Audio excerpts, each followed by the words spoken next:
اعوذ باللہ من الشیطان الرجیم بسم اللہ الرحمن الرحیم رب اشرح لی صدری ویسر لی امری واحلل عقدۃ من لسانی یفقہوا قولی اللہم فقہنی فی الدین۔ میری عزیز ساتھیوں، السلام علیکم ورحمۃ اللہ وبرکاتہ۔ جیسے کہ پچھلے لیکچر میں ہم لوگ پڑھ گئے تھے کہ جو کیسر کی طرف سے حملے کی تیاری ہو گئی تھی اور اپنے نبی نے بھی بہت ہی زیادہ بے مثال خداداد بصیرت سے کام لے کر بلا تیمل یہ فیصلہ فرمایا تھا کہ کیسر پر عظیم الشان طاقت سے ٹکر لیں گے، ورنہ یہ ہوتا کہ وہ لوگ شکست کھا جاتے اور بنا بنایا جو کام تھا وہ بگڑ جاتا۔ اس کے بعد مسلمانوں کے لیے اس وقت کسی جنگی تیاری کے لیے آمادہ ہو جانا ایک بڑا سخت امتحان تھا۔ ملک میں قحط سالی تھی، سخت گرمی کا موسم تھا، فصلیں پکنے کے قریب تھیں اور جنگی سامان بھی مکمل نہ تھا، یعنی کہ پورا نہ تھا۔ دور دراز کا سفر تھا اور مقابلہ بھی ایک بہت زبردست طاقت سے تھا۔ ان حالات کے باوجود نبی کریم صلی اللہ علیہ وسلم نے موقع کی نزاکت کا اندازہ فرمانے کے بعد جنگ کا اعلان کر دیا اور یہ صاف صاف بتا دیا کہ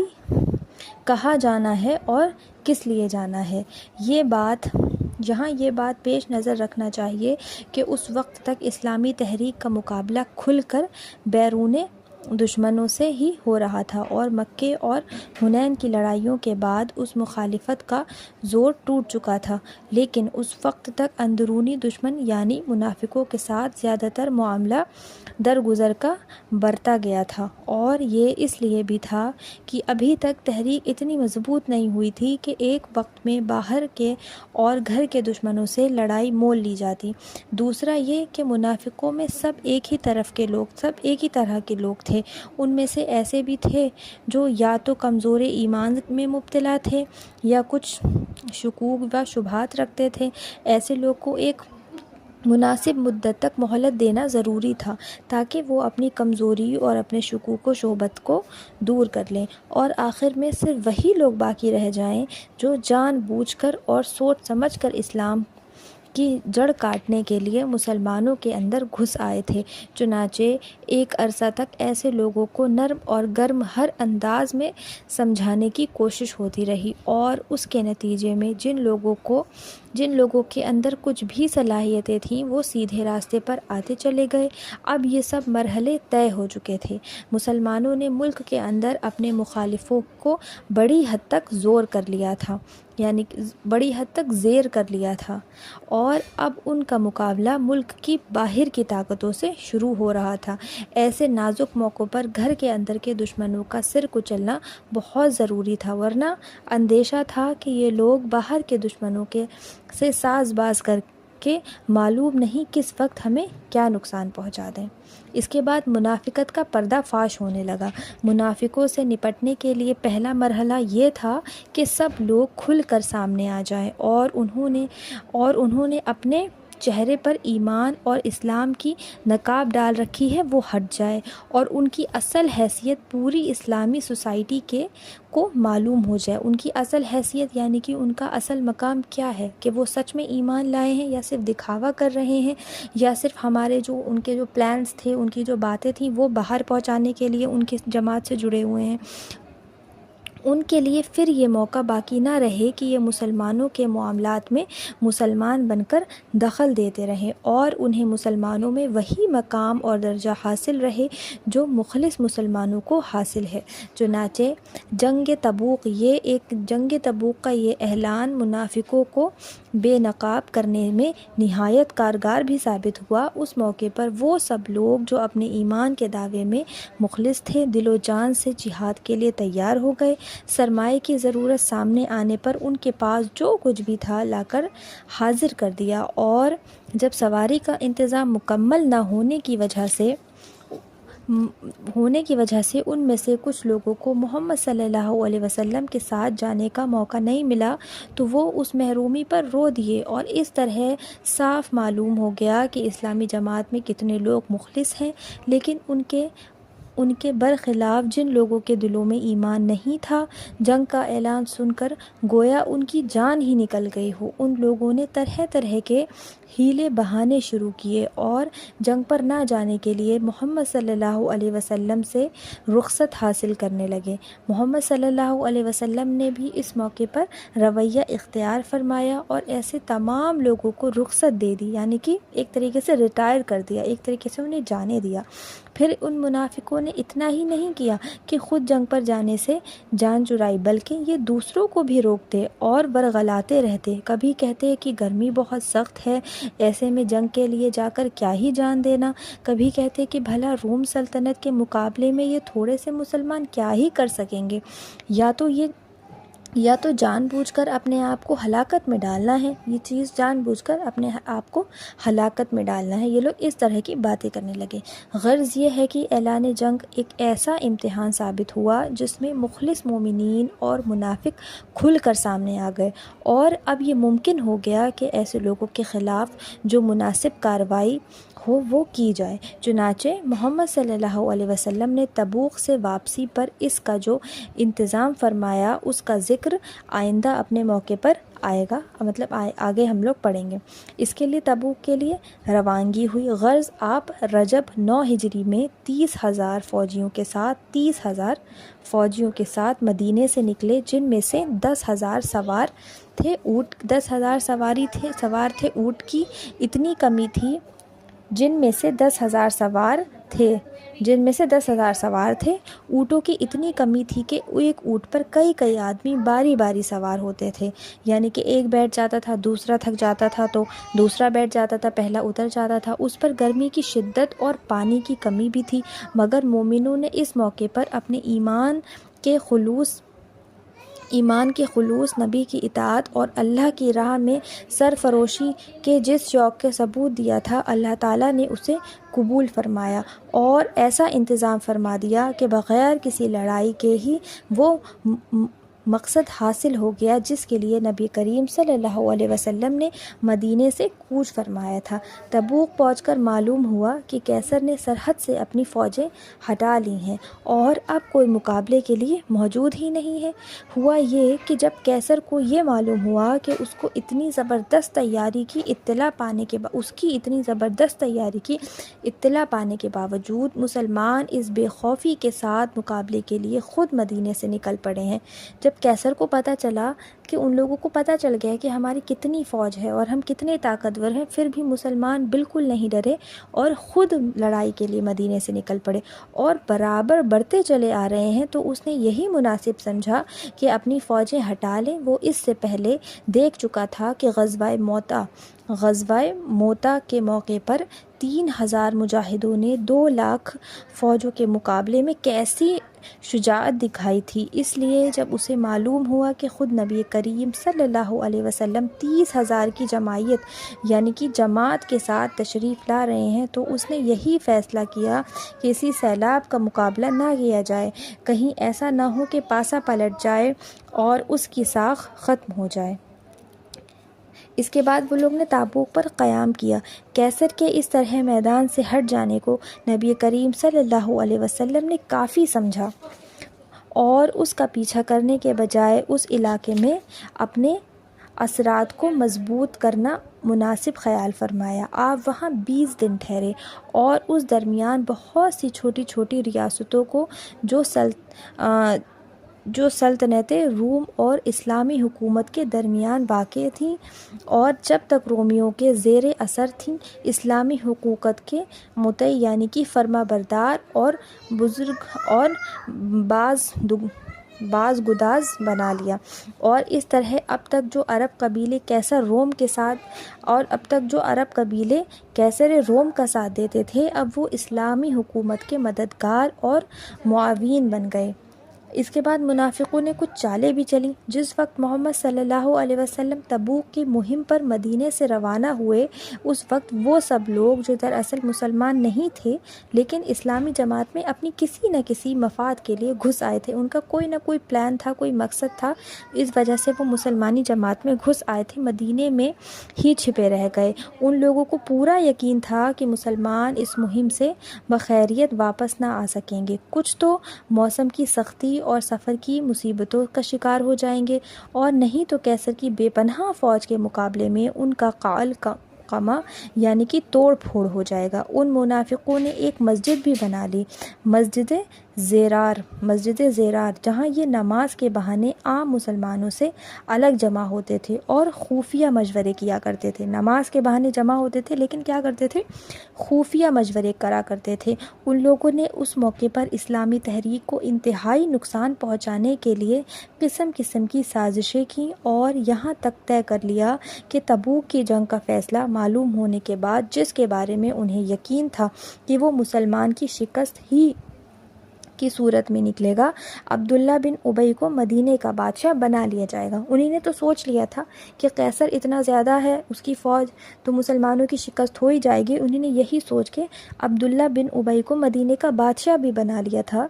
لیکن اللہ تعالیٰ کی معیشت کا فیصلہ کچھ اور ہی تھا، اور اب دراصل وہ وقت بالکل قریب آ رہا تھا کہ جب اسلام کی شکست کے بارے میں اہل کفر کی ہر امید پر مکمل پانی پھرنے والا تھا۔ چنانچہ تبوک کی اس بلا جنگ فتح کے حالات جب اسلام کے دشمنوں کو معلوم ہوئے تو ان کی کمر ٹوٹ گئی، اور انہیں ایسا معلوم ہوا کہ اب ان کی امیدوں کا آخری سہارا بھی ان کے ہاتھ سے چھوٹ گیا۔ پھر تبوک کی واپسی کے بعد کیا ہوا؟ تبوک کی واپسی کے بعد محمد صلی اللہ علیہ وسلم کے سامنے 3 اہم کام تھے۔ پہلا، منافقوں کے بارے میں واضح پالیسی پر عمل اور ان کی سازشوں سے اسلامی تحریک کو محفوظ کرنے کا پورا بندوبست۔ نمبر 2، مومنین صادقین کی تربیت اور ان کے بارے میں کردار سازی کے ان گوشوں کی تکمیل جن کے بغیر صالحین کا یہ گروہ جو نبی صلی اللہ علیہ وسلم کی نگرانی میں تیار ہو رہا تھا، شہادت حق کے اس بار یعنی کہ بوجھ کو نہیں اٹھا سکتا تھا جو بہت جلد ان کے کندھوں پر آنے والا تھا۔ نمبر 3، دارالاسلام کی اس واضح سیاسی پالیسی کا اعلان جس پر اس نئی اسلامی مملکت کی تشکیل ہونا تھی۔ اس کے بعد منافقوں کے ساتھ معاملے بھی ہوئے۔ ابھی محمد صلی اللہ علیہ وسلم تبوک سے مدینہ واپس تشریف نہیں لائے تھے کہ راستے میں ہی سورہ توبہ نازل ہوئی، اور اللہ تعالیٰ نے اپنے نبی صلی اللہ علیہ وسلم کو بہت سی ایسی ہدایت سے سرفراز فرمایا جن پر آپ کو مدینہ واپس آنے کے بعد عمل کرنا تھے ابھی وہ تبوک میں ہی، لیکن ایسی جو کچھ اللہ تعالیٰ نے باتیں کہہ دی تھی جن کو آپ مدینہ آنے کے بعد عمل میں لاتے۔ اب تک منافقوں کے ساتھ جس نرم پالیسی پر عمل کیا گیا تھا اور جس کے ماتحت ان کو وہ عذرات یعنی کہ معافی قبول کر لیے گئے تھے جو انہوں نے لڑائی سے جان بچانے کے لیے تبوک کے سفر کے وقت محمد صلی اللہ علیہ وسلم کی خدمت میں پیش کیے تھے، اس کو بالکل بدل دینے کی ہدایت کی گئی اور صاف صاف کہہ دیا گیا کہ ان کے ساتھ معاملہ سختی کا کیا جائے۔ یہ اگر اپنے جھوٹے دعوی ایمان کو صحیح ثابت کرنے کے لیے مالی امداد پیش کریں تو وہ بالکل قبول نہ کیے جائیں۔ ان میں سے کوئی مر جائے تو نبی صلی اللہ علیہ وسلم اس کے جنازے کی نماز نہ پڑھائیں، ان سے شخصی اور خاندانی تعلقات کی بنا پر خلوص اور دوستی کا معاملہ نہ رکھیں۔ ابو عامر کی سازشیں کیا ہوئیں؟ محمد صلی اللہ علیہ وسلم کے مدینہ تشریف لانے سے پہلے ایک عیسائی راہب ابو عامر کی درویشی اور علم یعنی کہ اس کا جو نالج تھی علم کا مدینے میں بڑا چرچا تھا، مطلب وہ بہت زیادہ اس کا علم جو تھا اس کا مدینے میں بہت چرچا تھا، لوگ اس کو بہت مانتے تھے۔ جب محمد صلی اللہ علیہ وسلم مدینہ تشریف لائے تو اس کی درویشی اور خدا پرستی کا نتیجہ تو یہ نکلنا چاہیے تھا کہ وہ ہدایت کی روشنی سے فائدہ اٹھاتا اور خدا پرستی کے صحیح تصور کو سب سے پہلے بڑھ کر قبول کرتا، لیکن جس طرح علم کا علم اور تقوی کا غلط پندار یعنی کہ تصور یعنی کہ غلط خیال اور رسمی اور رواجی دینداری کا مظاہرہ عام طور پر انسان کو ہدایت کی پیروی سے روک دیتا ہے۔ اسی طرح ابو عامر پر بھی اسلامی دعوت کا الٹا ہی اثر پڑا۔ اس کی نظر اپنے دینداری کے کاروبار پر گئی اور اس نے محسوس کیا کہ اب اس نئی تحریک کے مقابلے میں اس کی درویشی اور پیری کا سکہ نہیں چل سکے گا، اور اس لیے وہ تحریک اسلامی کا سب سے سخت مخالف بن گیا۔ پہلے تو اسے یہ امید رہی کہ 4 دن کی چاندنی ہے، بھلا کہیں اس قسم کی بھی خدا پرستی اور دینداری کا قیود کو لوگ قبول کیا کرتے ہیں۔ لیکن جب بدر کی لڑائی میں قریش نے شکست کھائی تو وہ تل ملا اٹھا اور اس نے قریش اور دوسرے عرب قبیلوں کو اسلام کے خلاف بھڑکانے میں ایڑی چوٹی کا زور لگایا، اور احد کی لڑائی اور احزاب کے حملے میں جو کچھ مسلمانوں کے سامنے آیا اس میں اس درویش کی کوششوں کو بہت کچھ دخل تھا۔ جو بھی ان لوگوں کے سامنے تکلیفیں آئی تھیں اس میں بہت کچھ، یہ ابو عامر جو تھا اس کی کوششوں کا بھی بہت زیادہ دخل تھا۔ اس عیسائی اہل کتاب نے مسلمانوں کے خلاف مشرکوں سے ساز باز کرنے اور توحید کے چراغ کو بجھانے کے لیے شرک کی آندھیاں اٹھانے میں کوئی کسر نہ اٹھا رکھی۔ لیکن جب اللہ تعالیٰ کا یہ فیصلہ کھل کر سامنے آنے لگا کہ پھونکوں سے یہ چراغ بجھایا نہ جائے گا، چراغ کون سا؟ یہ جو دین اسلام کا چراغ جو وہ بجھانا چاہ رہا تھا، پھونکوں سے یہ چراغ بجھایا نہ جائے گا، اور یہ کہ اسلام ہی تمام عرب کا غالب دین ہو کر رہے گا، تو اس خدا پرست درویش کی بے چینی کی کوئی انتہا ہی نہ رہی، اور اب اس نے روم کا سفر اختیار کیا تاکہ وہاں جا کر وہ خطرے کی گھنٹی بجائے اور کیسر کو متوجہ کرے کہ وہ اس اٹھتے ہوئے طوفان کو روکنے کے لیے جو کچھ کر سکے کرے۔ اس کے بعد مسجد زرار۔ ابو عامر کی ان تمام کوششوں میں مدینے کے منافقوں کا ایک گروہ اس کا شریک کار تھا، اور باہم مشوروں سے یہ لوگ اسلامی تحریک کو مٹانے کی تدبیریں بھی کیا کرتے تھے۔ چنانچہ اسی شخص کی تجویز کے مطابق مدینے میں کچھ منافقوں نے اپنی الگ مسجد بنانے کا فیصلہ کیا، جس کا ذکر پہلے بھی ہم لوگ کر چکے ہیں۔ اس جگہ یہ لوگ نماز کے بہانے جمع ہوتے اور مسلمانوں کے خلاف سازشیں کیا کرتے تھے۔ اس وقت مدینے میں صرف 2 مسجدیں تھیں، ایک مسجد قباء جو شہر کے ایک کنارے تھی، اور دوسری مسجد نبوی جو درمیان شہر واقع تھی، یعنی کہ شہر کے بیچوں بیچ تھی۔ ان کی موجودگی میں تیسری مسجد کی واقعی ضرورت نہ تھی، لیکن ان منافقوں نے یہ بہانہ کر کے کہ کچھ بوڑھے اور معذور لوگوں کو ان دونوں مسجدوں تک جانے میں بہت تکلیف ہوتی ہے، ایک تیسری مسجد بنائی اور محمد صلی اللہ علیہ وسلم سے درخواست کی کہ اس میں آپ ایک بار نماز پڑھا دیں تاکہ اس مسجد کی شروعات خیر و برکت کے ساتھ ہو۔ محمد صلی اللہ علیہ وسلم نے فرمایا کہ اس وقت تو تبوک کی مہم پر جانے کی تیاری میں مشغول ہوں، واپسی پر دیکھا جائے گا۔ واپسی پر راستے میں ہی وہ آیت نازل ہوئی جن میں اللہ تعالیٰ نے واضح طور پر آپ کو اس مسجد میں نماز پڑھانے سے منائی فرما دی، یعنی کہ منع کر دیا، وہ بھی صاف طور پر، اور یہ بتا دیا کہ یہ دراصل ایک ایسی جگہ ہے جو مسلمانوں کے خلاف مشورے کرنے کے لیے اور بطور گھات کے کام سے لائی جاتی ہے، یہ اس قابل نہیں کہ آپ اس میں نماز پڑھیں۔ چنانچہ محمد صلی اللہ علیہ وسلم نے کچھ لوگوں کو حکم دیا کہ وہ مدینے جا کر اس مسجد کو آپ کے وہاں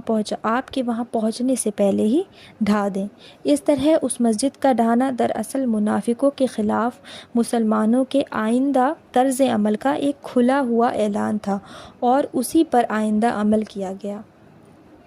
اب اسلامی تحریک ایک عالمگیر جدوجہد کی منزل میں داخل ہونے والی تھی، اور وہ وقت قریب تھا جب عرب کے یہ مسلم تمام غیر مسلم دنیا کو اللہ کے دین کا پیام پہنچانے کی مہم پر نکلنے والے تھے۔ ایسے مرحلے میں مومن کے اندر کوئی معمولی سی کمزوری بھی بڑی رکاوٹ کا سبب بن سکتی تھی، اس لیے اس مرحلے پر مومنین کی تربیت کی تکمیل پر پوری توجہ کی گئی، اور ان کے اندر ایمان کی کمزوری کی ایک ایک علامت کو چن چن کر نکالا گیا اور اس کو دور کرنے کی تاکید بھی کی گئی۔ تبوک کی جنگ کے موقع پر جہاں وہ لوگ پیچھے رہ گئے تھے جن کے اندر واقعی ایمان اور اسلام موجود نہیں تھا، وہاں کچھ ایسے مومنین بھی پیچھے رہ گئے تھے جو اگرچہ سچے مسلمان تھے لیکن کسی وقتی کمزوری یا سستی کے بنا پر ان سے یہ کوتاہی سرزد ہو گئی تھی۔ ایسے لوگوں کی اصلاح کے لیے کافی سخت رویہ اختیار کیا گیا تاکہ آئندہ ایسی کمزوری ظاہر نہ ہو سکے۔ اس ذیل میں 3 صحابہ کرام حضرت کعب بن مالک، ہلال بن امیہ اور مرارہ بن ربیع رضی اللہ تعالیٰ عنہ کی واقعہ نہایت سبق آموز ہے، جس کی روشنی میں یہ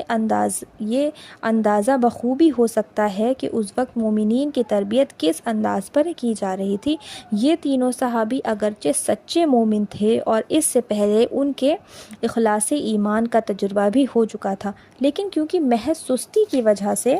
وہ تبوک کی مہم کے موقع پر محمد صلی اللہ علیہ وسلم کا ساتھ نہ دے سکے تھے، اس لیے ان کی سخت گرفتاری کی گئی اور نبی کریم صلی اللہ علیہ وسلم نے تبوک سے واپس تشریف لانے کے بعد مسلمانوں کو حکم دیا کہ کوئی ان سے سلام کلام نہ کرے، اور 40 دن کے بعد ان کی بیویوں کو بھی ان سے الگ رہنے کی تاکید کر دی گئی۔ 50 دن کے بعد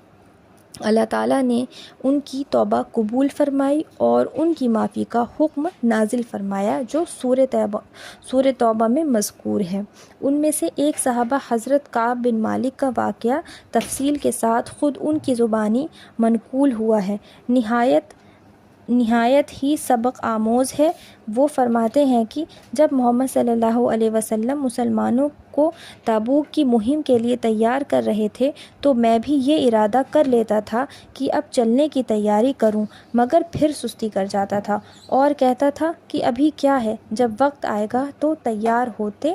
کیا دیر لگتی ہے۔ اس طرح بات ٹلتی رہی یہاں تک کہ روانگی کا وقت آ گیا اور میں تیار نہ تھا۔ میں نے دل میں کہا کہ لشکر کو چلنے دو، میں 2-1 روز بعد بھی چلوں گا تو قافلے سے جا ملوں گا۔ غرض یہ کہ اتنی سستی میں وقت نکل گیا اور میں جا نہ سکا۔ جب میں یہ دیکھتا کہ جن لوگوں کے ساتھ میں پیچھے رہ گیا ہوں وہ یا تو منافق ہیں یا ایسے کمزور اور مجبور لوگ ہیں جن کو اللہ نے معذور کر رکھا ہے، تو میرا دل بے انتہا کرتا اور مجھے اپنی حالت پر بڑا افسوس ہوتا تھا۔ جب نبی صلی اللہ علیہ وسلم سفر سے واپس تشریف لائے تو حسب معمول آپ نے پہلے مسجد میں آ کر 2 رکعت نماز ادا فرمائی، پھر لوگوں سے ملاقات کے لیے بیٹھے۔ اب منافقوں نے آ کر اپنے عذرات پیش کرنا شروع کیے اور قسمیں کھا کر محمد صلی اللہ علیہ وسلم کو اپنی مجبوری کا یقین دلانے لگے۔ ایسے لوگ 80 آدمیوں سے کچھ زیادہ تھے۔ محمد صلی اللہ علیہ وسلم نے ان کی بناوٹی باتیں سنی اور ان کی ظاہری عذر قبول فرما کر ان کے باطن کو خدا پر چھوڑ دیا اور انہیں معاف کر دیا۔ اب میری باری آئی، میں نے آگے بڑھ کر سلام عرض کیا۔ محمد صلی اللہ علیہ وسلم میری طرف دیکھ کر مسکرائے اور فرمایا، کہیے آپ کو کس چیز نے روکا تھا؟ میں نے عرض کیا، خدا کی قسم اگر میں کسی اہل دنیا کے سامنے حاضر ہوتا تو ضرور کوئی نہ کوئی بات بنا کر اسے راضی کر لیتا، مگر آپ کے بارے میں تو میرا ایمان ہے کہ اگر اس وقت کوئی بات بنا کر آپ کو راضی کر بھی لوں تو اللہ ضرور آپ کو مجھ سے ناراض کر دے گا۔ البتہ اگر سچ کہہ دوں تو آپ چاہیں ناراض ہی کیوں نہ ہوں، مجھے امید ہے کہ اللہ تعالیٰ میرے لیے کوئی نہ کوئی معافی کی صورت پیدا فرما دے گا۔ سچ تو یہ ہے کہ میرے پاس کوئی عذر نہیں ہے جو میں پیش کر سکوں، میں جانے پر پوری قدرت رکھتا تھا۔ اس پر حضور نے فرمایا، یہ شخص ہے جس نے سچی بات کہی، اچھا اٹھ جاؤ اور انتظار کرو یہاں تک کہ اللہ تعالیٰ تمہارے معاملے میں کوئی فیصلہ فرمائے۔ میں اٹھا اور اپنے قبیلے کے لوگوں میں جا بیٹھا۔ میری طرح 2 اور آدمیوں، مرارہ بن ربیع اور ہلال بن امیہ نے بھی وہی سچی بات کہی جو میں نے کہی تھی۔ اس کے بعد نبی کریم صلی اللہ علیہ وسلم نے حکم دے دیا کہ ہم تینوں آدمیوں سے کوئی بات نہ کریں۔ وہ دونوں تو گھر میں بیٹھ گئے، مگر میں نکلتا تھا، جماعت کے ساتھ نماز پڑھتا تھا، بازاروں میں چلتا پھرتا تھا، اور کوئی مجھ سے بات نہ کرتا تھا۔ ایسا معلوم ہوتا تھا کہ ایک سرزمین بالکل بدل گئی ہے، میں یہاں اجنبی ہوں اور یہاں کوئی میرا جاننے والا نہیں ہے۔ مسجد نماز کے لیے جاتا تھا تو نبی صلی اللہ علیہ وسلم کو سلام کرتا تھا اور انتظار ہی کرتا رہ جاتا تھا کہ جواب کے لیے آپ کے ہونٹ ہلے ہوں یا نہیں۔ نماز میں نظریں چرا کر حضور کو دیکھتا تھا کہ آپ کی نگاہیں مجھ پر کیسی پڑتی ہیں، مگر وہاں حال یہ تھا کہ جب تک میں نماز پڑھتا آپ میری طرف دیکھتے رہتے، اور جہاں میں نے سلام پھیرا آپ نے میری طرف سے نظریں ہٹا لیں۔ ایک روز میں گھبرا کر اپنے چچا زاد بھائی اور بچپن کے دوست ابو قتادہ کے پاس گیا اور ان کے باغ کی دیوار پر چڑھ کر انہیں سلام کیا، مگر اس اللہ کے بندے نے سلام کا جواب تک نہ دیا۔ میں نے کہا، ابو قتادہ، میں تم کو خدا کی قسم دے کر پوچھتا ہوں، کیا میں خدا اور اس کے رسول سے محبت نہیں رکھتا؟ وہ خاموش رہے۔ میں نے پھر پوچھا، پھر خاموش رہے۔ تیسری بار بس اتنا کہا، اللہ اور اس کے رسول ہی بہتر جانتے ہیں۔ اس پر میری آنکھوں سے آنسو آ گئے اور میں دیوار سے اتر گیا۔ انہی دنوں ایک دفعہ بازار سے گزر رہا تھا کہ شام کے ایک شخص نے شاہ غسان کا خط حریر میں لپٹا ہوا مجھے دیا۔ شاہ غسان کا خط حریر میں لپٹا ہوا مجھے دیا۔ میں نے کھول کر پڑھا تو اس میں لکھا تھا، ہم نے سنا ہے تمہارے صاحب نے تم پر ستم توڑ رکھا ہے، تم کوئی ذلیل آدمی نہیں ہو، نہ اس لائق ہو کہ تمہیں ضائع کیا جائے، ہمارے پاس آ جاؤ، ہم تمہاری قدر کریں گے۔ میں نے کہا، یہ اور بلا آئی، اور اسی وقت خط کو چولہے میں جھونک دیا۔ 40 دن اس حالت میں گزر چکے تھے کہ نبی صلی اللہ علیہ وسلم کا حکم آیا کہ اپنی بیوی سے بھی الگ ہو جاؤ۔ میں نے پوچھا، کیا طلاق دے دوں؟ جواب ملا، نہیں، بس الگ رہو۔ میں نے اپنی بیوی کو ان کے میکے بھیج دیا اور کہا، انتظار کرو یہاں تک کہ اللہ تعالیٰ اس معاملے کا فیصلہ فرما دے۔ 50ویں دن صبح کی نماز کے بعد میں اپنے مکان کی چھت پر بیٹھا تھا اور اپنی جان سے بیزار ہو رہا تھا کہ یکایک کسی شخص نے پکار کر کہا، مبارک ہو کعب بن مالک۔ میں یہ سنتے ہی سجدے میں گر گیا اور میں نے جان لیا کہ میری معافی کا حکم ہو گیا ہے۔ پھر تو فوج در فوج لوگ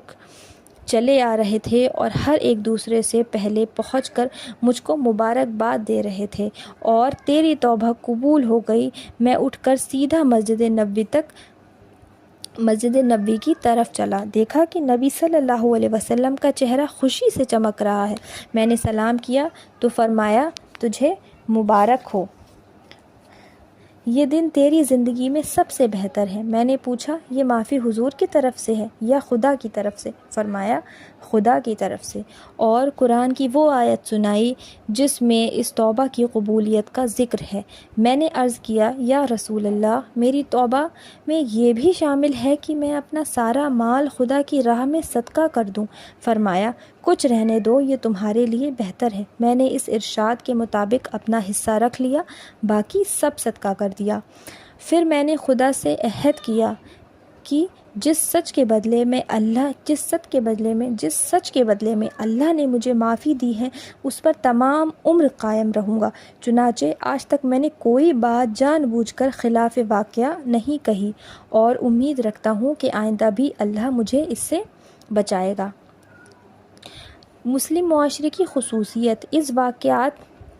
اس واقعے کی تفصیل میں صحابہ کرام کی سوسائٹی کا جو نقشہ سامنے آتا ہے، اس کی کچھ نمایاں خصوصیت ایسی ہیں جو ہر مومن کے سامنے رکھنی چاہیے۔ اس سے اندازہ ہوتا ہے کہ اسلامی تحریک اپنے علم برداروں کا مزاج کیسا بناتی ہے۔ سب سے پہلی بات تو یہ سامنے آتی ہے کہ جب کفر اور اسلام کی کشمکش کا معاملہ درپیش ہو تو یہ مومنوں کے لیے انتہائی سخت امتحان کا وقت ہوتا ہے۔ اس وقت اس بات کا اندیشہ ہوتا ہے کہ کہیں کسی غلط فہمی کی وجہ سے ساری عمر کا کیا کرایا غارت نہ ہو جائے، کیونکہ ایسے وقت میں اگر کوئی مومن اسلام کا ساتھ نہ دے تو چاہے اس کی یہ کوتاہی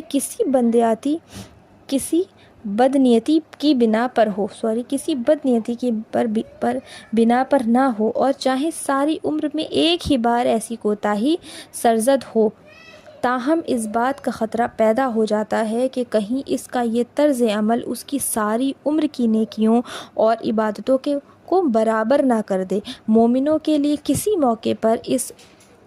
امر کی گنجائش نہیں نکلتی کہ وہ اسلام کے بدلے کفر کا ساتھ دیں اور کوئی ایسا عمل کریں جس سے کسی غیر اسلامی تحریک کو تقویت پہنچتی ہو۔ یہ صورتحال اس موقع پر اور زیادہ نازک ہو جاتا ہے جب غیر اسلامی تحریکوں کے مقابلے میں کوئی اسلامی تحریک موجود ہو اور مومنوں کی صلاحیتیں اللہ کے دین کو بلند کرنے کے بدلے کسی دوسرے کام میں لگ رہی ہوں۔ دوسری یہ بات کہ جب کسی فرض کے ادا کرنے کا وقت آ جائے تو اس وقت مومنوں کے لیے سستی دکھانا ٹھیک نہیں۔ کبھی سستی ہی سستی میں کام کا وقت نکل جاتا ہے، کبھی سستی ہی سستی میں کیا ہوتا ہے، کام کا وقت نکل جاتا ہے، جیسے ہماری نمازوں کا وقت نکل جاتا ہے، اور پھر یہ عرض کا کچھ کام نہیں آتا، کچھ کام نہیں دیتا، اس کا قصور بدنیتی کی بنیاد پر نہیں تھا۔ صحابہ کرام کی سوسائٹی کا حال یہ ہے کہ اب ایک طرف منافقین ہیں جو بناوٹی عذر پیش کر رہے ہیں اور سب جانتے ہیں کہ یہ جھوٹ کہہ رہے ہیں، مگر نبی کریم صلی اللہ علیہ وسلم ان کی ظاہری باتوں کو سن کر ان کا قصور معاف کر دیتے ہیں، کیونکہ ان سے یہ امید ہی کب تھی کہ وہ کسی امتحان کے وقت